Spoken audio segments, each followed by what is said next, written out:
All right, take it away. Here we go. Hi, good afternoon, everybody. This is Lee Howard with Diana T. Myers and Associates, and thanks for joining our office hours. Hopefully, you got the message that we were revising the office hours from being twice a week on Monday and Thursday to Mondays only.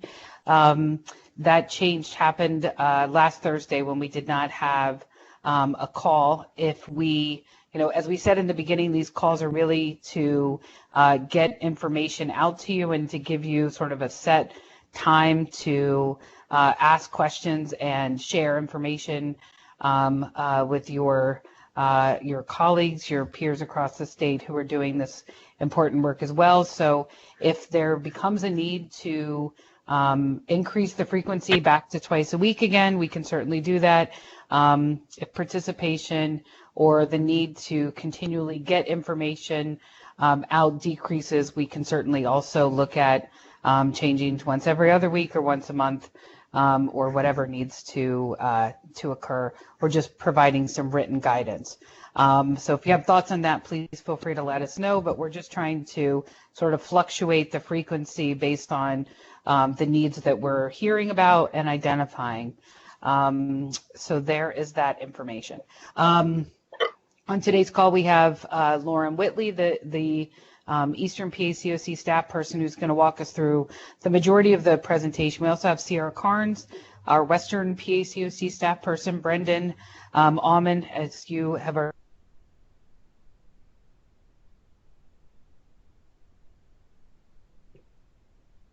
So with that, I think we'll get started. As always, please know that you can submit questions in the chat box at any point. Everybody is probably on mute, but you can take yourself off mute if you are on Skype from using the controls at the bottom. If you're on the phone, you can take yourself off mute by hitting *6, because we definitely want to hear your thoughts and questions. And so please feel free to jump in and do that. You don't have to wait till the end or anything like that to submit a question.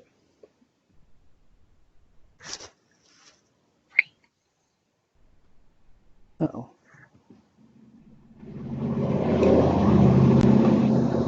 Lee, you want me to jump in and? Sure. And Okay, if you are, again, if you are outside or something, and there is background noise, or you're eating your lunch, or whatever the case is, if for some reason you're not on mute, if you can hit mute, again, it would be *6 if you're on the phone, or if you have a phone that has a mute button, that's fine too. Just please don't put us on hold, because that will allow all of us to hear your background music instead of each other. So thank you. All right, good afternoon, everyone. Before we jump in, I wanted to start with following up on a question we received about the economic relief payments that folks are getting, the stimulus checks, the $1,200 per person. Some people are inquiring about whether or not that counts as income that you should be considering in your rent calculations, or that you should enter into HMIS. And the answer to that question is no.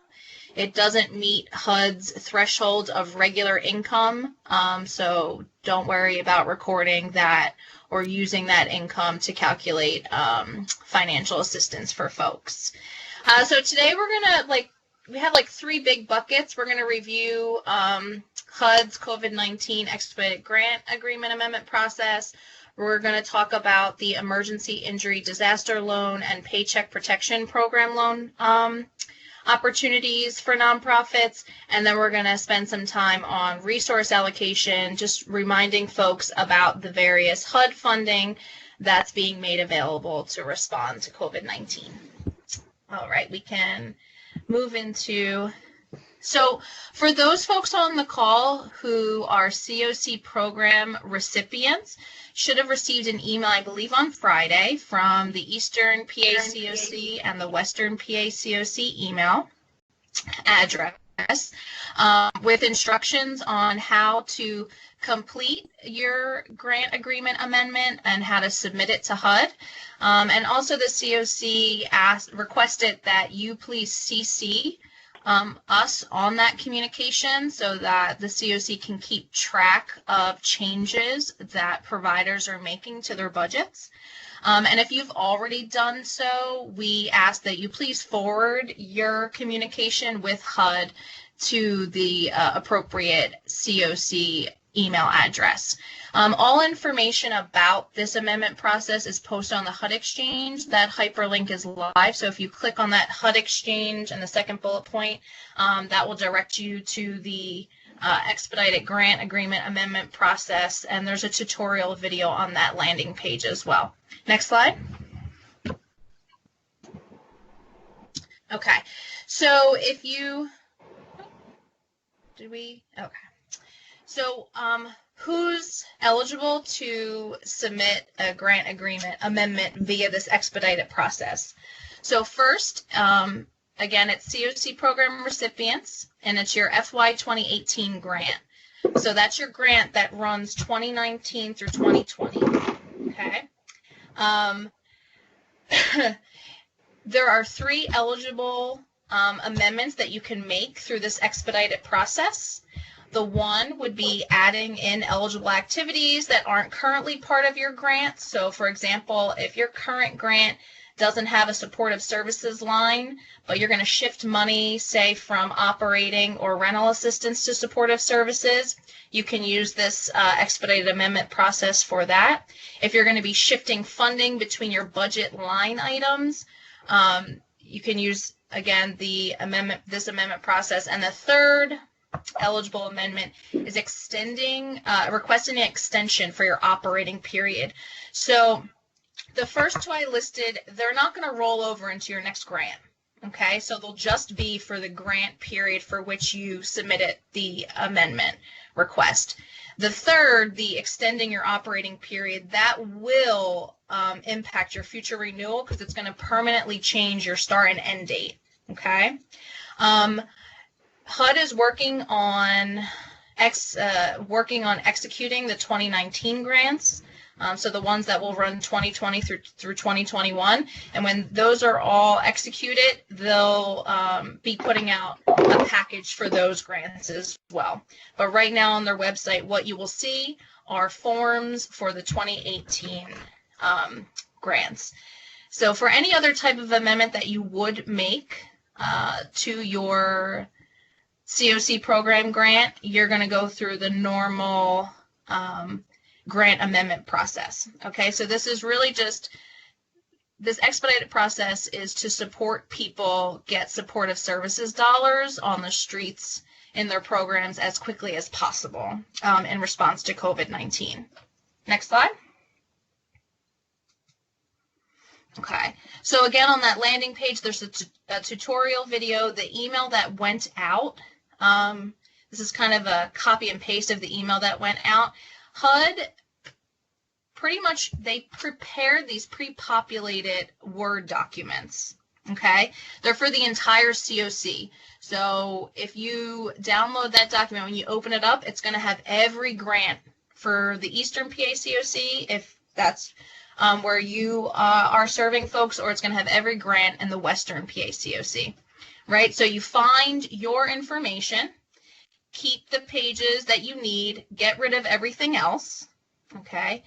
Don't modify any of the text. You're pretty much confirming the information, and you're going to delete text that's not necessary, okay? So for example, if you want to shift funds, you're going to leave that shifting funds section in, and you're going to delete the extending your operating period, and you're going to delete adding eligible activities. Okay, so the form is pretty much, it has everything you need, and you're just going to delete the things that you don't. And then, sorry, I can't see this final, but this is the signature. And then you have to sign that and email that over to HUD. Oh, complete the application. Again, yes, just reiterating, leave what's applicable and delete what you don't need for your request. Next slide.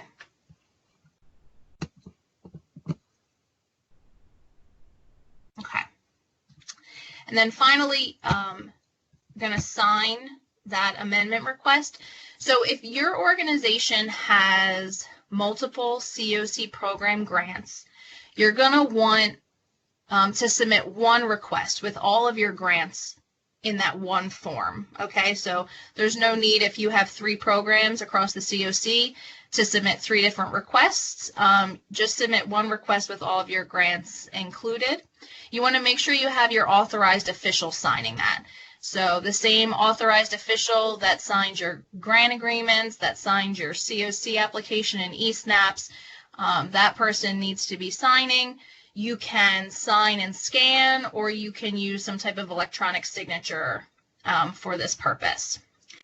And then you want to email it to the appropriate HUD office. So if you work with Philadelphia, there's a Philadelphia email address there. If you work with the Pittsburgh field office, and of course you want to copy the COC on your emails. I think that's it. I think next slide, we're going to shift over to Lee. Lee, do you want to hold questions till the end? Oh, either way, that's fine. Okay. I just noticed something, though, on the last slide, which is that, and I didn't notice this before, so I apologize. On the Western COC email address, it says pennsylvania.coc.org, and it should just be pennsylvaniacoc.org. Okay. So just take note if you are going to be making this request and copying the COC to use the right email and not use that particular hyperlink.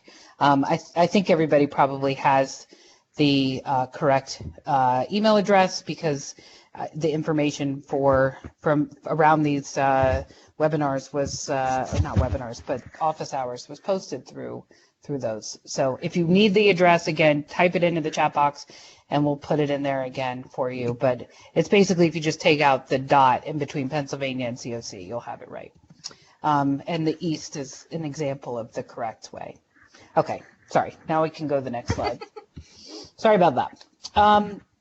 Okay, so the the Paycheck Protection Program loan and the Emergency Injury Disaster Loan. We've gotten some questions about this and wanted to just provide some information.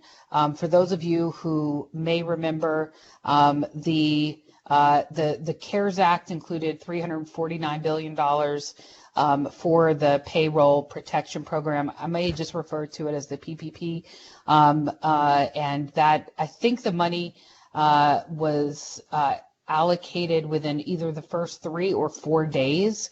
And so Congress has allocated an additional allotment of money. As you can see here, it says $300 billion to further these programs.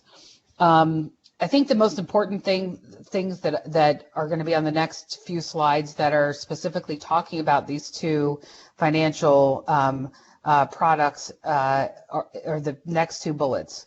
First come, first served. So please, if this is something that your organization has not looked into yet, encourage your executive director or whoever to really look into these programs and to look into them quickly.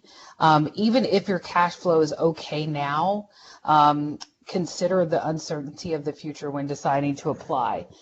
So there's been some conversation around, once social distancing and the economy opens back up and folks have returned to work, there may be sort of a second, surge and numbers. We don't yet know if that will happen, nor do we know how that will impact any of this work. We also don't know if Congress will be allocating new dollars again to help respond to a second surge. But the reason I'm saying all of those things is to really think through not just how are we doing right now after the last few weeks of perhaps a change in operations, but how are we going? Do we have enough internal resources to sort of move along with whatever is coming up next? So really encouraging, if it's not you, the decision makers in your organization, to think that through and to apply as quickly as possible to ensure that you have a seat at the table. If you applied for and were approved for the PPP and you were a HUD recipient or subrecipient, identify ways to shift your budget around to serve more people. For example, if the Paycheck Protection Program loan covers staff costs, shift some of the supportive services funds to rental assistance in order to house more folks. So we're going to get into some of the eligible costs, but in general, the major thing that the PPP covers is payroll costs. I know a lot of folks had questions about that. You know, if we bill case management and we usually get reimbursed from HUD for those dollars, and now we're going to have our payroll covered through this. What does that mean for us? Certainly, I think talking to your HUD rep is a good idea.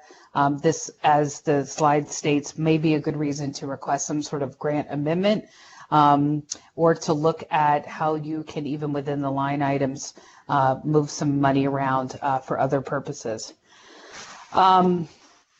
So the one thing I will tell you is that the first round of funding, I'm almost certain, banks were limited to working with their existing customers. And so a lot of readiness to be able to apply was related to how quickly your bank was able to respond to the application information released by the Small Business Administration. My understanding is that the information was released like on a Thursday night, and Friday morning, banks opened their portals to accept applications, and some of the biggest banks, Bank of America and others, crashed immediately based on demand.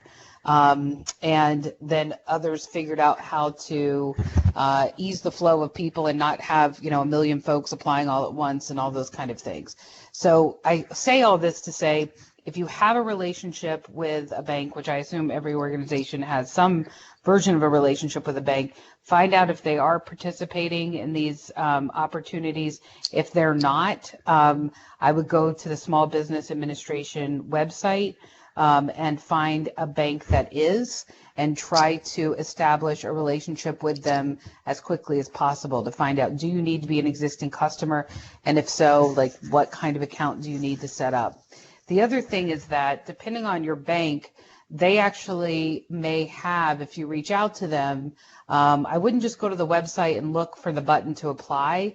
I would try to reach out to somebody specifically there, because some banks did have sort of back doors into the application process for their existing customers, as opposed to the front door not being as easily found, or the applications being processed as expeditiously as for existing customers.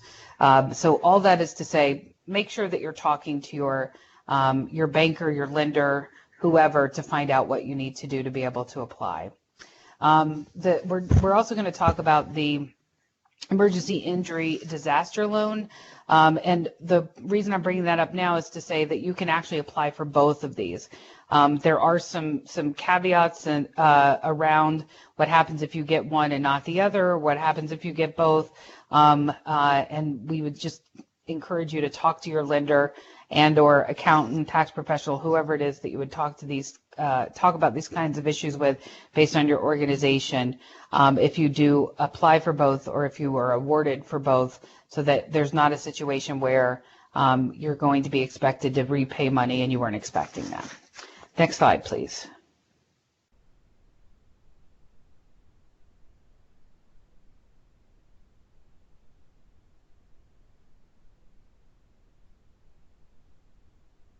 Okay, so I've talked a little bit about the PPP, and now to the Emergency Injury Disaster Loan Program. There's a couple different aspects of this program. One is that anyone applying for the loan can request immediate access to $10,000 in emergency funding.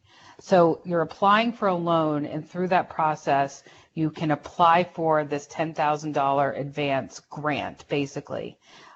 If you are not approved for the loan that you're requesting, you still do not have to return the $10,000 advance. That is a grant regardless of approval for the actual loan. To be eligible as a nonprofit, you can be a 501c, D, or E, and you must have fewer than 500 employees, full-time and part-time. They're looking to be giving out these funds through the end of the year, and the maximum loan amount is $2 million. And the slide here indicates all the different ways that this loan can be used. Next slide, please.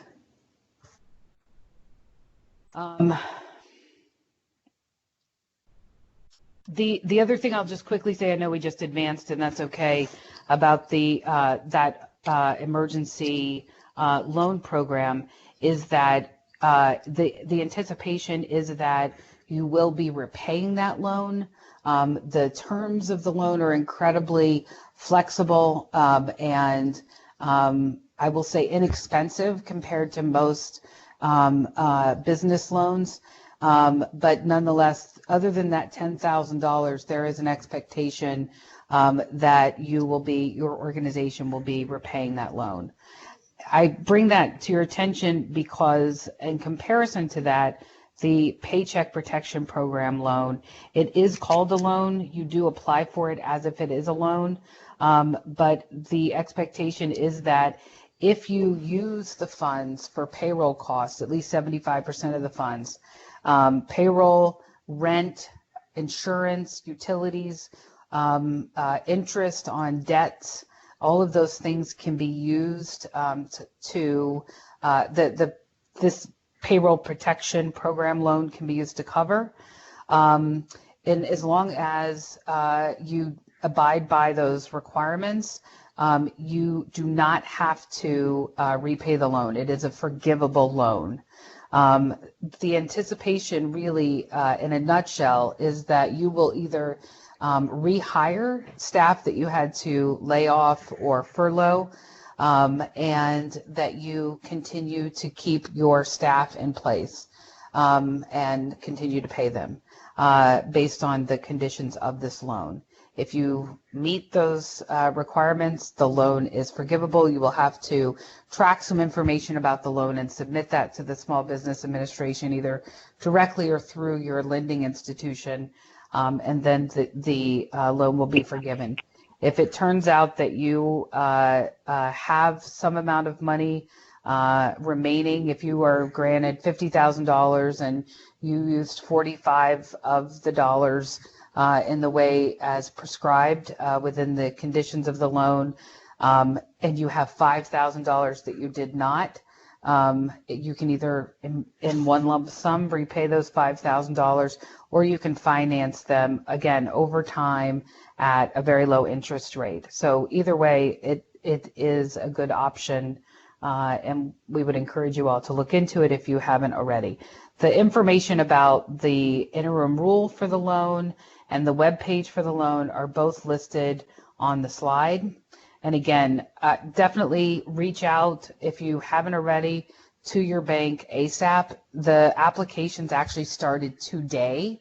I think, Lauren, you said they were at 10:30 this morning. I got a notification from the Small Business Administration, I think at about 11:30, that they were accepting applications. So if this is something that your organization feels is essential, I would definitely encourage you all to follow up on that as soon as possible. Next slide, please.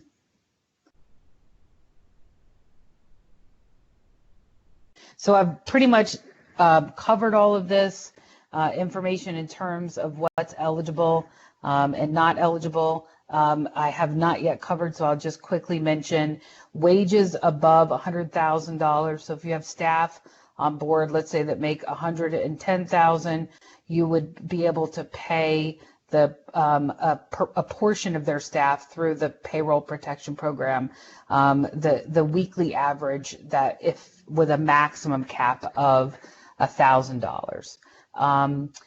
Federal payroll taxes, you cannot use these funds for. State and local taxes are eligible, but not federal. Employees whose principal resident is outside of the United States, or for sick leave or medical leave for which credit is allowed under the CARES Act. So those are the ineligible costs, but as I stated before, lots and lots of things. The majority of staff-related costs and even the rent and utilities for your office space are eligible. Next slide, please.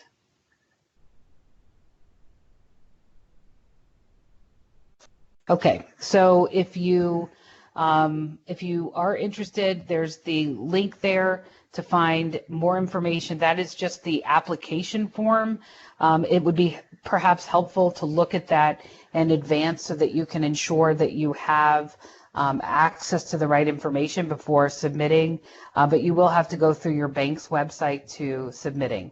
The important thing to know is that depending on who your organization uses to process payroll, if you do that internally or you use one of the big providers like Paychex or ADP or something like that, ADP in particular, but I know that other organizations have as well, they have created sort of a cheat sheet or a packet of information that employers can download off their website and submit as the backup documentation for payroll related expenses. It breaks out the payroll information, the tax related information, and some other things. And so if you are going to be looking into this, I would certainly either log in to your payroll processing company or call them to find out if they have created some of the documentation that you need to submit. It will certainly make things much easier.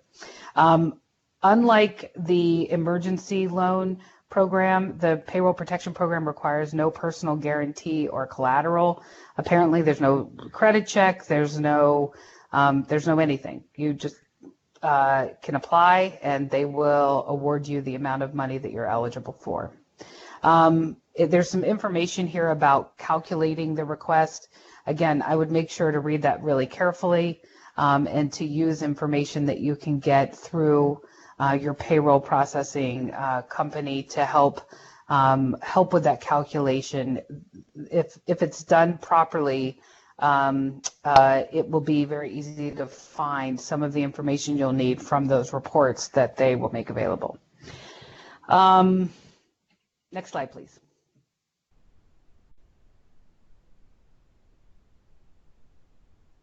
Okay, so if your organization applied for PPP and has not received approval, contact the lender to whom you've applied for next steps. And I think that the timing of that is really important.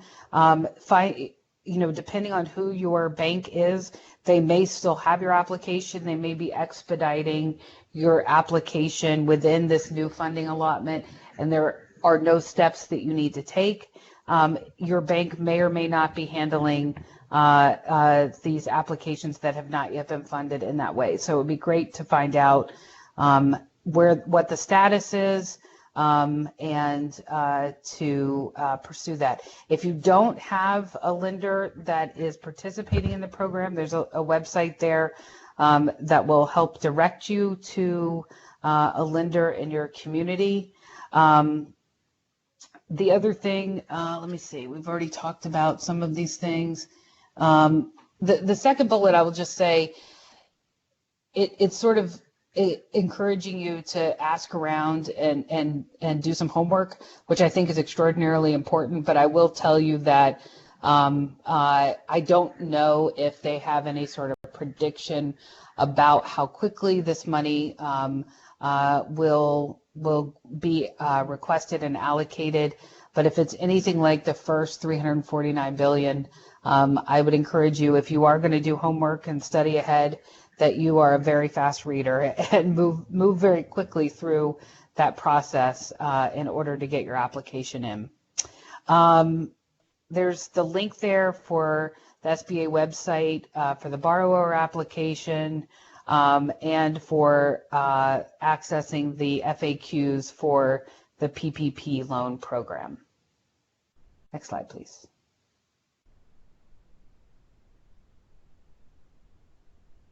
And with that, I'm going to turn it back over to Lauren. Okay. So continuing on with some financial discussion for nonprofits, this slide is just a reminder that many nonprofits via the CARES Act or the Families First, I forget the acronym, Coronavirus Recovery Act, that there's opportunity for tax credits and deferrals. So this information is here for you to think through what types of deferrals you may be eligible for. So again, talk to your accountants, auditors, payroll companies to determine which tax credits and deferrals are appropriate for your organization at this time. Whatever you do move forward with, you're definitely going to have to let your payroll provider know. The IRS has granted an automatic 2-month extension to file your Form 990. And I believe you can, let's see. So they're due now, on or before July 15th. And I believe you can file for another extension. For an additional extension beyond July 15th to November 15th. So I would review the FAQ link that we shared with folks and then talk to your accountants and auditors, etc., to figure out what you may qualify for and what you may want to take advantage of during this uncertain fiscal time to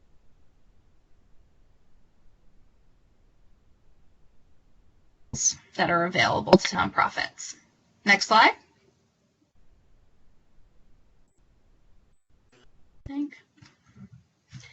Okay. So we wanted to circle back. I think last week sometime, may have been Thursday. Brendan, you can jump in. DCD posted a revised 2019 annual action plan to include the coronavirus funding that they're receiving. So the ESG, CDBG, and HOPWA coronavirus funding that they received through the CARES Act. And through CARES Act, there was a waiver. Typically, you have to have a 30-day comment period. It's truncated to a 5-day comment period.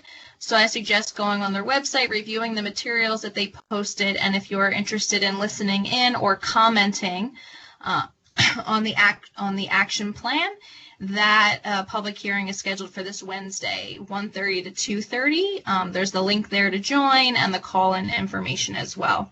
And we're going to talk a little bit about the various funding streams in the next slides. Okay, next slide.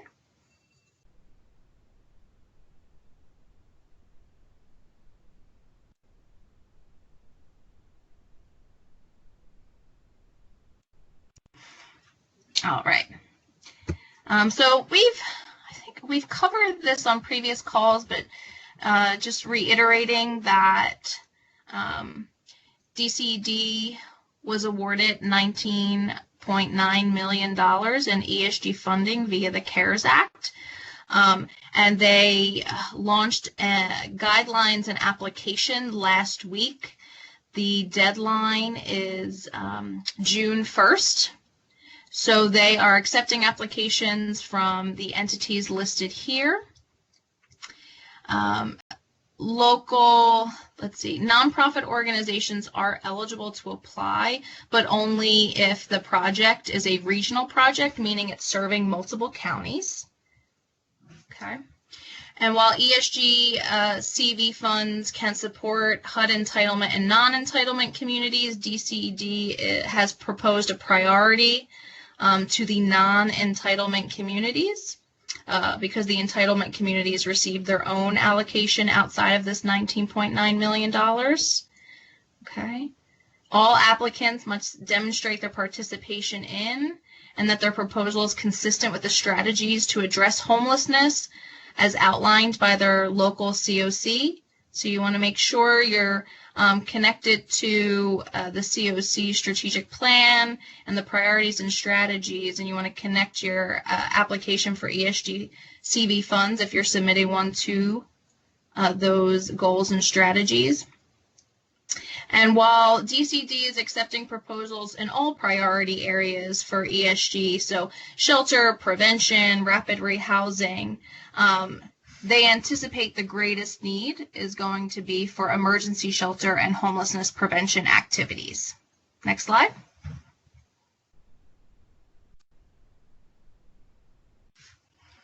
Okay.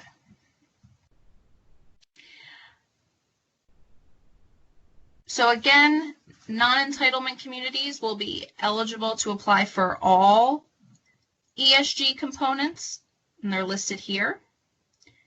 And again, DCD's priority is for non-entitlement communities. And though those entitlement communities will be limited to homelessness prevention, rapid rehousing, and administration. There is a $50,000 minimum for the application. For the funds that you apply, there's no maximum limit to the amount of funding you can apply for. There is a 6% administration that you can apply for. DCD will retain 4%. So HUD allows 10% through this application process. Applicants can receive 6% for admin. DCD will retain the other 4%. There's no expenditure cap, so historically there would be a maximum amount that one could expend on emergency shelter operations and a minimum amount that an applicant could expend on rapid, but there is no expenditure caps through this application. The link to the guidelines and application is there. The deadline is June 1st. And if you have any questions, Stacy Hawthorne is the contact for ESG funding for DCD, and you can email her there. And Brendan, I was thinking this morning, do you have any sense, I believe the comment period is coming to a close. Was it for the 2018 con plan? Do you have any sense of a timeline for when subrecipients may be hearing about their ESG grant amendments that they requested for current ESG recipients? I'm not sure. I know the comment period was last Wednesday. They had the public meeting. I think they had until May 5th to finalize that information. And I haven't been really kept in the loop with how that's going because Kathy kind of handles that information. She hasn't really shared much more details on it. Okay. But the comment period is open until May 5th. And I do just have a couple other comments. You mentioned that there was some funding awarded in the CARES Act for HOPWA. DCD does not administer the HOPWA program. That is through either the Department of Health or the Department of Human Services. DCD administers CDBG, ESG, and home programs. And then there is one other thing I would like to mention. Lauren mentioned the caps were lifted. Those were DCD caps that we had in our previous allocations, but there is still one HUD cap that is in place, and that is no more than 60% of the budget can go towards shelter. We have kept that in the budget or in the program. What's up, Brendan? Is that 60% based on the $19.9 million across DCED's allocation? That's what it is. It's not by project, right? Or by by subrecipient. Okay, yeah. I just wanted to make sure. Also, I don't know, Brendan, if you can answer this question. If not, we can certainly follow up with Stacy and get back to folks. there's a question asking when the ESG CV forms will be available. It sounds like they're not in the guidelines that came out. Yeah, what I can say is we're actually kind of using this. Let me step back. We wanted this to go out as quickly and streamlined as possible. So there are no actual forms for this. Everything is done through the ESJ or ESA or the electronic signature app. So it's all done online for this program. And do you know when the application will be available on the online? It is available now. Oh, okay. Yep, it was posted last week. Okay. Jen, I'm not sure. I'm going to guess I didn't ask Jen's question right. She said, also ESG CV is not yet listed in the single application system. If it's not listed, I would recommend you get in touch with the customer service department. Neither myself or Stacy are familiar with the front end of things. We just do with the back end applications when they come in.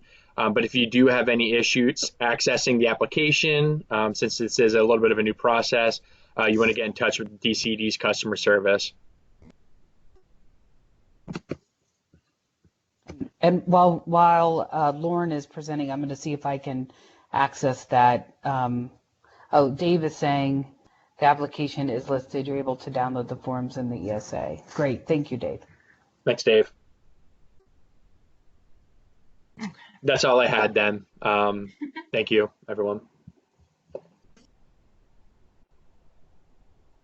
Thanks, Brendan. Okay. All right, next slide. So as Brendan mentioned, DCD oversees ESG, CDBG, and home funding. So we've talked about this in previous calls. There's not much of an update since last time, but just know that the CDBG coronavirus allocation is distributed accordingly based on this breakdown. Entitlement communities can submit applications for activities that prevent, prepare for, and respond to the impacts of coronavirus in their community. And if any community opts not to accept the allocation, those funds will be added to the competitive distribution. So DCD, and Brendan, sorry to put you on the spot, not sure if there's any idea of a timeline when DCD will be starting to accept proposals for the CDBG coronavirus funding? I'm not aware. I'm not sure. Okay. So for folks, just if you do not have a current relationship with the CDBG grantee in your community, we suggest making that contact and making sure they're aware of the emerging needs in your community so that they can consider those and include those in their application for funding at the point at which that application becomes available. HUD has lifted the public service cap on the use of funds. So historically, grantees could use no more than 15% for public service, but that cap has been lifted. And we've talked about this, I think, when Donna Enrico from DCD was on the line, but there is also a requirement that 70% of the funding benefit low to moderate income households, and to date, that requirement has not been lifted.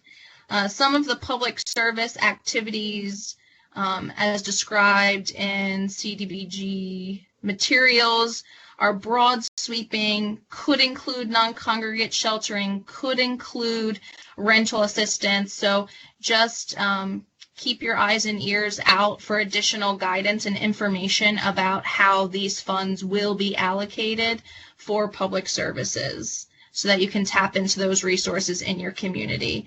And if you need assistance connecting with the CDBG grantee in your community, let us know. and we can support making that connection. Next slide. And this is here, as Brendan mentioned, so HOPWA, this is administered by the Pennsylvania Department of Health, but also wanted to let you all know about additional funding being made available for persons with HIV or AIDS. So there's $448,022 available in additional CARES Act funding for these folks. It is intended for short-term rental, mortgage or utility assistance, helping folks identify and move into permanent housing, and supportive services. So it's not intended to be a long-term tenant-based rental assistance through these additional funds, but really to support some short-term financial assistance, housing placement services, and supportive services. Next slide. Okay. So we sent out an email last week to the Eastern PA COC. The Eastern PA COC board is meeting tomorrow. They are reviewing and establishing priorities for roughly $700,000 in flexible funding that's coming to the Eastern PA COC. And to inform those resource allocation decisions, DMA prepared and sent out a survey to gather information about unmet needs in the community. So we are meeting tomorrow at 1 o'clock. So if you have, if you represent the Eastern PA COC and you have yet to respond to that survey, we'd love to get your responses in today so we can really have time to digest it and prepare materials for the board tomorrow, but you have officially until noon tomorrow. And so some themes that we're seeing so far and can be some of the basis of discussion today, hearing across the board, lack of shelter capacity, whether it be because shelters are full, people aren't accepting any new clients, or shelters have been forced to reduce their capacity to achieve social distancing. There's lack of sufficient funding for hotel stays. We're hearing a lot of there are rapid rehousing resources in communities, but there's a lot so far of the folks who've responded, a lot of landlords unwilling to show properties, some concern around properties not passing inspection, some access concerns for households that I'd like to flesh out a little bit on the call today and hear from other folks, that there are prevention resources available, but not nearly enough for the anticipated need and surge once the eviction moratorium is lifted. We heard from folks, about half of people are ESG recipients, and about half of folks had a relationship with their local CDBG grantee, so that's good.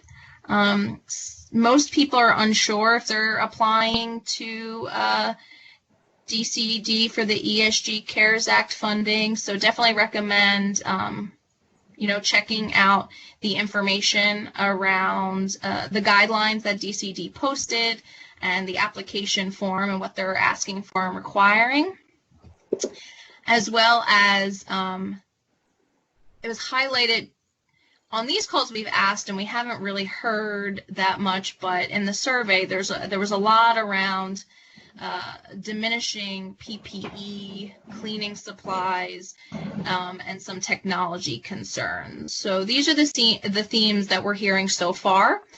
So please, if you are a member of the Eastern PA COC, go to that link and let us know about what the unmet needs are in your community so that we can make the most informed decisions about how to allocate resources to meet some of the gaps. Next slide.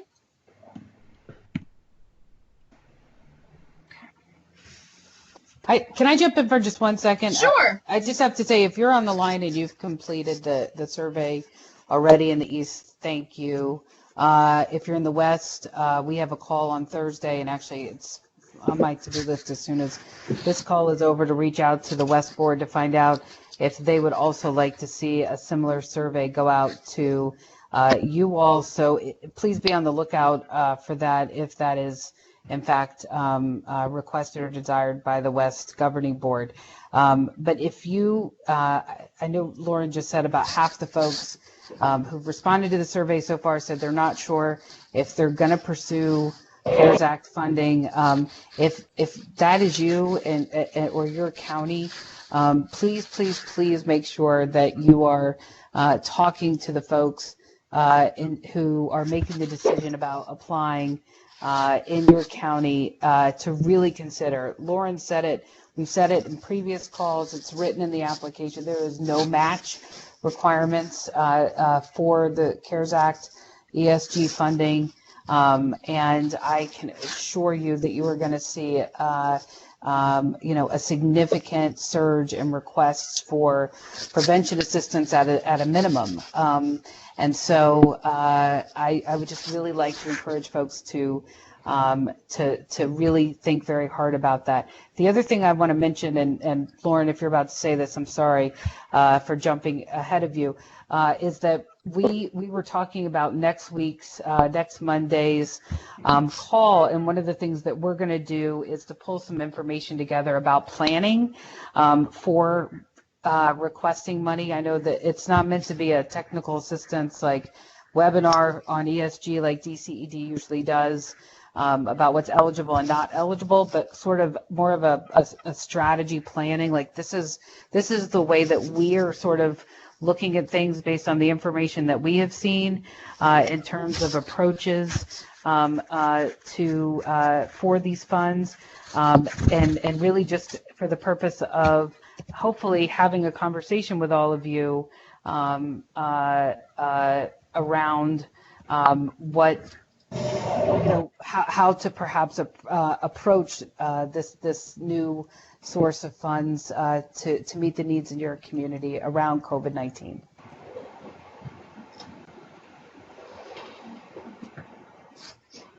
And Lee, we got a question from Dave about the source of the 700,000 flexible dollars for the Eastern PA COC.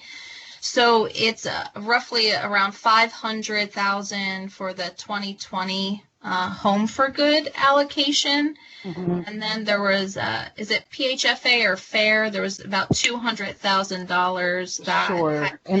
And that's a new source, so I can talk just very briefly about that because I got another question about that. There were concerns that somehow the regular allocation of FAIR money is what was being discussed, and that's not the case. As most of you know, there was a $25 million cap related to the FAIR funds. That cap has been extended to $40 million. And in the late fall, early winter last year, the PHFA board voted to allocate $3 million of the $40 million that they get for FAIR to COCs. $1 million went to Philadelphia, $1 million went to Pittsburgh and Allegheny County, and the third $1 million is being allocated across the other 14 contingents of care in the state. And the Eastern PACOC was awarded $199,000 and change. The Western was awarded $158,000 and change, I believe. I'd have to double check, but I think that's the number. And so the amount of money, just for those of you who are in the West, there's a different pot. It's about 420 from Home for Good and 158 from the FAIR, so it's a little bit less than 700,000. But those are the two sources that we're looking at having a strategy conversation. Again, it's Tuesday with the East Board and Thursday with the West Board about how they want to allocate those funds, whether it's to support COVID-19 related costs that counties are struggling to fill, or other costs, and continuing to pursue some of the strategies that were already in place in regards to expanding prevention and diversion funding in both the East and the West. And in the West, they were also working towards, funding a justice, criminal justice housing program and some other things. So we don't know yet if the funding for those other programs are going to continue or if all the funds are going to be allocated to support COVID-19 response or none of the funds. We just don't know. So that information, once it is decided, we will certainly be communicating that with you, along with whether or not there will need to be an RFP process of some sort for counties or organizations to submit in order to receive the funds. So stay tuned. Hopefully within, like I said, in the East, the meeting is Tuesday. So hopefully within a couple of days, we'll be able to give you additional information.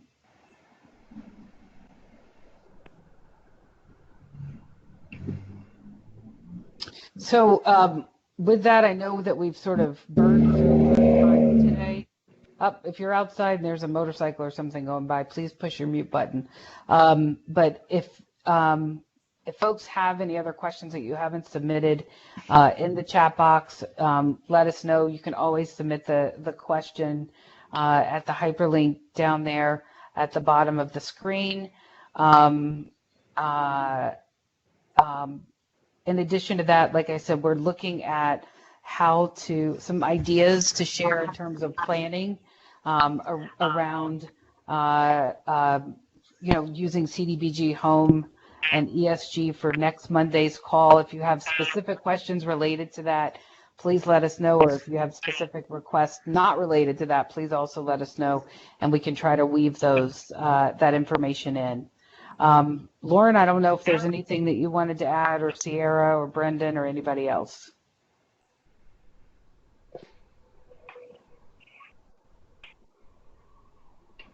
I guess one thing I want to reiterate related to if you did apply and were approved for the Paycheck Protection Program, and you are a HUD recipient and you're going to move things around, just reiterating the importance of having crystal clear documentation of what source of funding is covering which cost. So being really clear to ensure that there's no duplication of benefits is one thing. And I guess back to the survey responses we've received so far in the East, I'm just curious, folks brought up like cell phones, like technology, and it's my understanding that some of the providers that work with like the government, some of the providers for the government cell phone program have expanded to offer people like unlimited minutes and unlimited data. So just curious if anyone has any more information about that we can provide back to folks who seem to be having issues, and or if there's anyone who has any guidance for rapid rehousing providers who are having a really difficult time engaging landlords. If there's anyone who's had any success or implemented any new strategies that would be helpful to others on the call. It's kind of. Do I have time to ask a question? Yeah, go ahead, Sergio. Going back to people extending their program period, what are, if any, some of the ramifications with somebody doing that with regards to the application that the COC submits?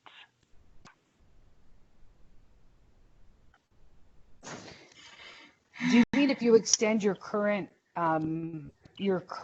grant, let's say it was going to expire April 30th and you still have some existing funds in the account to extend it for another month or something like that?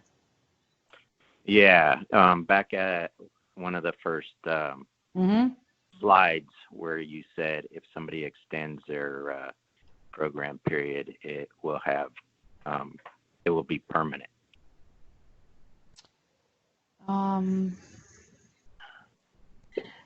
One of the three eligible. Right. If you request to extend your project end date, so this is specific to COC program funded projects. Correct. And your question, Sergio, is how is that going to impact you moving forward? So if your current operating period is 5/1 through 4/30, and now you're going to make it 6/1 through 5/31, how will that impact you in the overall COC application process? Correct. So it shouldn't impact the COC application process as long as the grant is still executed in the same year. So what I mean by that is, for example, in 2020, in order to apply for funding for 2021, the grant needed to have the 2019 grant will have either needed to be executed or be executed before the end of the calendar year. And so as long as it doesn't impact anything like that, and what this slide is saying is that the latest extended date would be the end of the calendar year, December 31st. So it shouldn't have any impact in terms of whether or not you're eligible to apply for renewal. It just would change your renewal date. That being said, I would say to you and anybody else on the phone, if you are considering doing that and just want to talk it through with us one-on-one, that we certainly can be available to do that, to make sure that there's no nuance that we're not considering.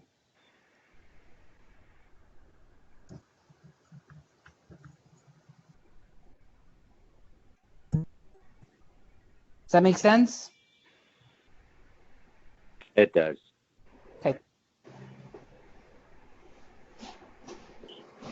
Anybody else with questions? There was one slide that was up just a minute ago, and I wanted to just let folks know who are still on the call one other piece of this, which is that it says, please share any urgent or emergency needs regarding access to testing, quarantine, access to food, transportation, etc. And one of the things that was stated on the state's sheltering task force calls is that the local emergency management contact, and we've previously distributed the county level list of that, should be able to provide some of these materials, like the personal protection equipment, transportation, if folks are have tested positive, hotel rooms or shelter access as well. So if you are having any of those related issues and you haven't already, or needs like for PPE, for example, that you certainly reach out to your emergency management contact. I will just say that you may have to do some advocacy related to what they are supposed to be able to provide and what your needs are. So just be prepared for that. If you have feedback or if you have done that, I'd love to hear about your experience and if you can share it with others.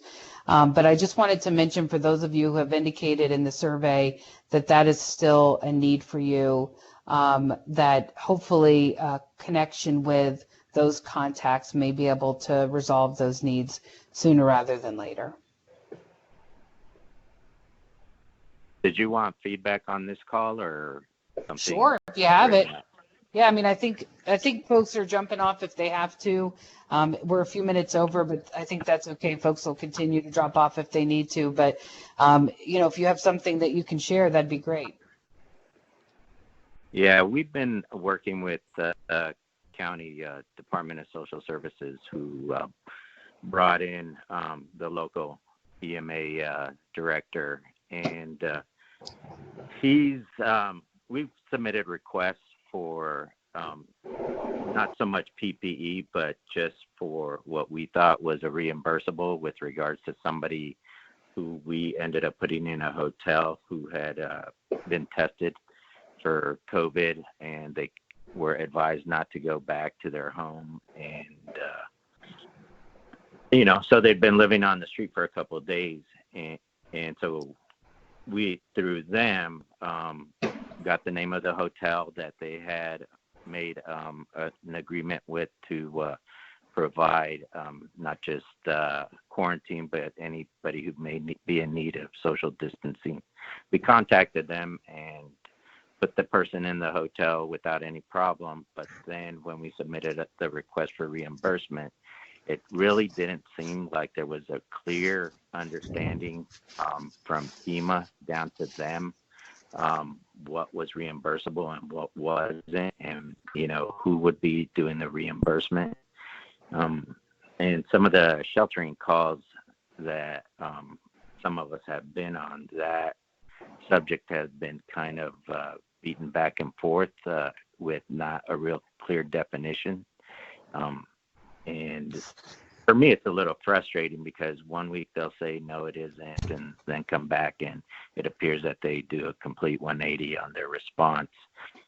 So we're trying to have our local EMA director reach back out based on last week's conversation around this and see what he is being told, because we obviously have individuals that are on the queue and that we put in hotels that are in that high risk category, and at least one that has been told by a medical professional that they should have been under quarantine or at least self-isolated. I think on the sheltering calls, somebody from FEMA did say don't look to them for first for PPE. Try and get it yourself first, and then reach out to them if you're still having trouble.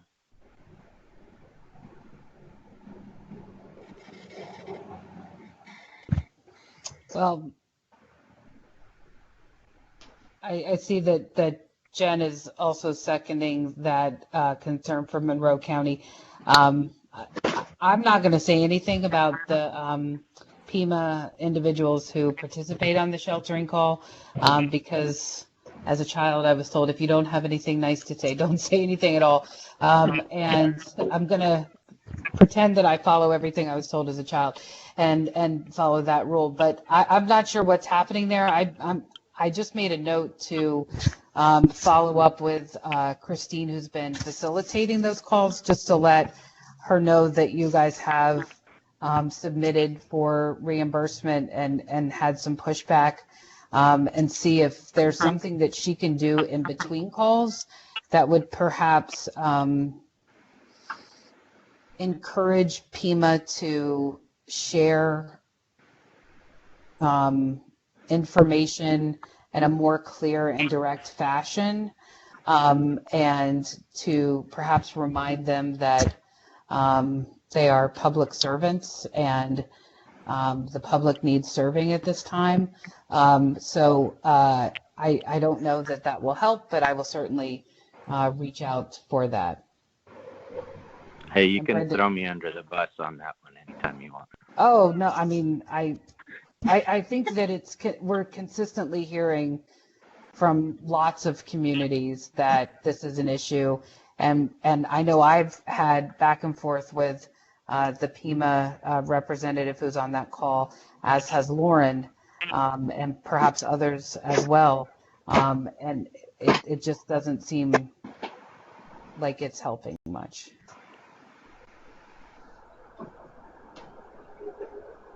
Right. I understand that they want to be, the last money in, but some of us, going from the original direction. Uh-oh. Sergio, I think we lost you. Yeah, I got muted somewhere, but I'm back on. Can you hear me? Yep. So I think, their messaging has just been really inconsistent. Yes. And a lot of the people we were looking for on those calls to give us some clear and concise direction on what we could and couldn't be reimbursed for or approach PEMA or FEMA for, really has just been convoluted over the past several weeks. Yes, I would agree completely.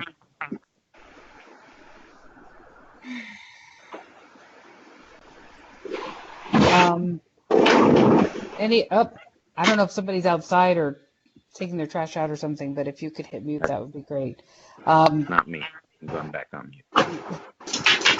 Well, thanks for talking about your experience, Sergio, and Jen for chiming in. The question, it says, do any organizations have MOUs with their local emergency management? I think that's a great question. I don't know that we've heard of anyone in particular having those relationships, but if you do, please either unmute or type that in. And Jen, we can talk to you if we hear about any others. This is Kathy from Catholic Social Services. I called the health department, and then I ended up talking to Harrisburg. Harrisburg gave me Monroe County Emergency. They supplied our shelter with masks and cleaning supplies, and also a few boxes of gloves. They were very helpful and told me if I needed more to call them back. That's great. Thank you for telling us that. And who in Monroe did you? Who was the emergency management folks who came and provided that? That was where we have our RAB meeting. Oh, okay. That's the emergency that Harrisburg gave me that number to call. Okay. Thank you. They said that was the place that's registered for Monroe County for our emergency. Uh-huh. Okay, great. Thank you. You're welcome. So with that, if folks have any other questions, please use the submit a question link down there to submit, and we will try to get your answers to your questions in advance of next Monday's call. Again, our intention for next Monday, unless something very urgent comes up, is to do just to have a discussion around ESG planning. And when I say ESG, really what I mean is planning for the CARES Act COVID-19 funding, which would include ESG along with potentially home and CDBG. So that is the intended presentation for next week. If you have questions specifically related to that, please definitely submit those, and or any other time, any other topic that you need some input on. So thank you to everybody. I don't know, again, Lauren, Sierra, Brendan, anything else you need to share? I think I'm okay at this time. Okay. Well, thanks, everybody. Thanks, Brendan. Appreciate your help, and have a good afternoon. Thanks, everyone.